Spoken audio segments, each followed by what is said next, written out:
দীর্ঘ 4 বছরের আইনি ও প্রশাসনিক লড়াইয়ের পর বিমান বাংলাদেশ এয়ারলাইন্সের সিনিয়র পাইলট ক্যাপ্টেন মাহবুবুর রহমানকে চাকরিতে পুনর্বহাল করা হয়েছে।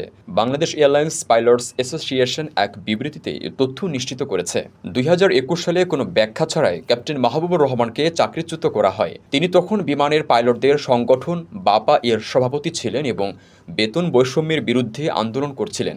সংগঠনের দাবির পরিপ্রেক্ষিতে অন্যান্য পাইলটরা তাদের প্রাপ্য বেতন পেলেও মাহবুবুর রহমানকে বরখাস্ত করা হয়, যা শ্রম আইন ও সংবিধানের পরিপন্থী ছিল বলে দাবি করেছে বাপা। তার চাকরিচ্যুতির প্রকৃত কারণ উল্লেখ না করলেও বিমান জানায়, আন্দোলনের অংশ হিসেবে পাইলটরা মাসে 75 ঘন্টার বেশি ফ্লাইট পরিচালনা এবং 8 দিনের কম ডে অফ নেওয়া বন্ধ করে দিয়েছিলেন।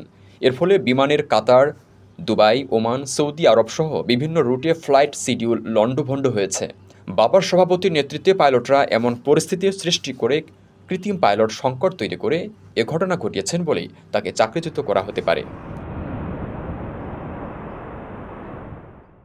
আপনার স্বপ্নগুলো আকাশ ছুবে প্রবাসীর হেলিকপ্টারের মাধ্যমে। বিয়ে, জন্মদিন অথবা যে কোনো বিশেষ প্রয়োজনে হেলিকপ্টার ভাড়া করতে যোগাযোগ করুন স্ক্রিনে দেয়া নাম্বারে। প্রবাসীর হেলিকপ্টার, নিরাপদ ও সাশ্রয়ী বাহনের বিশ্বস্ত নাম।